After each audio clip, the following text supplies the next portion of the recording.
Nah, di kesempatan aksi massa kali ini sepertinya memang belum terlihat komponen dari mahasiswa ya teman-teman. Nah, mahasiswa dari BEM UI kemarin sudah terlihat di aksi massa pada tanggal 18 Agustus 2026 pasca perayaan HUT RI ke-81 ya teman-teman.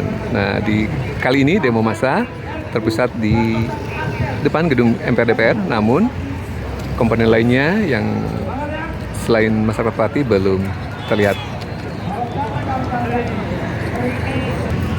Nah, komponen lain selain masyarakat Pati tentu saja adalah petani dan nelayan nih teman-teman. Kesulitan mendapatkan BBM, nelayan dan petani justru makin sulit. Nah, ini menyuarakan bahwa wakil di DPR semoga menyuarakan hal ini ya teman-teman, bahwa beberapa waktu lalu pemberlakuan kenaikan harga BBM juga sangat menyulitkan bagi masyarakat yang sebagian besar sudah migrasi terpaksa migrasi ke BBM non subsidi seperti Pertamax mengalami kesulitan yang luar biasa karena kenaikan harga BBM yang kontras atau naik drastis ya teman-teman. Di sini jelas saya membawa. Di sini ada nota dilasnya juga, di sini ada surat permohonannya juga. Oke, terima kasih. Terima kasih kawan-kawan.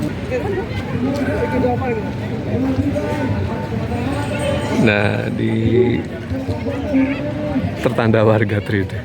Nah, ini ada beberapa cuitan Pak Prabowo Subianto di masa lalu ya, tahun 2013 mengenai tuntutan demo agar mereka turun dan diadili. Nah, sepertinya ini hal ini berkebalikan dengan kondisi saat ini pada saat Pak Prabowo Subianto sedang memegang kekuasaan. Jejak digital sulit ya dihapus, terkecuali memang di satu-satu di delete ya. Namun capture masyarakat sudah terlanjur beredar. Nah, ini aneka aspirasi yang disampaikan oleh masyarakat melalui berbagai spanduk yang ditulis sendiri teman-teman. Jadi terlihat ya bahwa keresahan masyarakat terutama terkait dengan perekonomian ya dan korupsi yang menjadi virus bagi pertumbuhan ekonomi Indonesia ya. Nah, saat ini diketahui bahwa ekonomi Indonesia ya tidak jauh dari angka 5% yang diklaim oleh pemerintah atau BPS ya teman-teman. Di kuartal pertama sempat diklaim tinggi ya di angka 5,69. Lalu di kuartal kedua sudah diumumkan oleh BPS ada di 5,29. Namun sepertinya angka-angka ini belum mencerminkan yang terjadi di masyarakat ya teman-teman, di mana daya beli sudah lama tiarap. Sektor-sektor yang menghajati hidup orang banyak seperti sektor manufaktur sudah banyak mengorbankan mereka yang bekerja di sana ya, banyak PHK, artinya tidak tumbuh. Jadi yang tumbuh justru adalah korupsi dan KKN ya teman-teman, baik tidak hanya di birokrasi tapi juga di berbagai ya BUMN Indonesia ya. Dan kerugian BUMN menjadi bukti bahwa adanya korupsi di sektor-sektor yang harusnya menjadi penggerak ekonomi ya teman-teman, BUMN Republik Indonesia.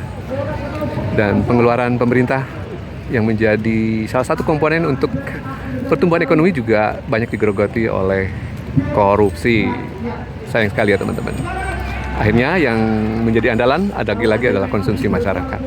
Sementara konsumsi masyarakat juga menghadapi problem kenaikan harga-harga yang luar biasa ya teman-teman, dipicu oleh berbagai hal termasuk juga kenaikan harga BBM. Suasana pukul 9.44 di depan gedung MPR DPR RI pada hari Kamis tanggal 27 Agustus 2026. Ada orasi-orasi yang dimotori oleh AMPB, Aliansi Masyarakat Pati Bersatu, terkait dengan pembahasan RUU perampasan aset di DPR. Di tuntutan yang disuarakan salah satunya adalah rampas aset koruptor dan hukum mati koruptor. Dan diikuti juga oleh berbagai komponen, terutama oleh nelayan dan petani yang barangkali juga memang mereka sangat terdampak dari berbagai hal ya, yang saat ini ekonomi kita cenderung menurun, dan mereka adalah yang komponen yang terdampak ya teman-teman akibat kenaikan harga BBM. Nah, coba kita lihat ke sisi lain ya teman-teman. Di area ini ada JPO atau jembatan penyeberangan nih teman-teman. Nah, beberapa waktu lalu sempat ada heboh ya. Nah, jembatan penyeberangan atau JPO ini tidak ada aksesnya karena dicopot ya teman-teman. Padahal ini adalah alat bantu untuk menyeberang dari sisi selatan ke sisi utara. Nah, ajaibnya aksesnya malah diputus tanpa sebab yang jelas. Kabarnya karena tidak banyak dipakai. Lah, JPO adalah penting tentu saja untuk di tempat ini ya teman-teman. Kita akan bisa menyeberang ke sektor utara, kalau tidak ada JPO tidak bisa nih teman-teman, karena harus memutar jauh ya. Ini adalah di sekitarnya adalah jalan tol yang tidak bisa kita lewati begitu saja ya teman-teman. Jadi alasan beberapa yang mengemuka bahwa JPO ini tidak dipakai sangat berlebihan ya. Mungkin pertimbangannya keamanan, tapi ya sampai harus memutus kepentingan rakyat ya berlebihan juga sih teman-teman. TPM sempat naik waktu demo lalu ke JPO ini untuk melihat dari sisi atas. Memang view-nya menjadi lebih baik teman-teman. Dan ini sebetulnya untuk melokalisir kedatangan pendemo ya atau aksi massa di sekitar ini. Karena tidak ada lagi JPO yang berada di sekitar ini terkecuali yang di sekitar ini. Nah, tidak hanya di sektor selatan, sepertinya di sektor utaranya juga diamputasi ya teman-teman akses menuju JPO ini. Padahal ini salah satu atau satu-satunya malah JPO yang berada di sekitar ini untuk melintasi jalan tol dan jalan reguler baik dari arah barat ke timur maupun timur ke barat di depan gedung DPR RI. Why? Terlalu mengada-ngada bila mana dianggap JPO ini tidak berfungsi ya teman-teman. Tetapi cukup mengkritisi hal ini bahwa keamanan memang menjadi penting untuk Jakarta, tapi juga jangan berlebihan ya teman-teman, bahwa aksi demo atau aksi masyarakat adalah suatu hal yang dijamin di negara demokrasi.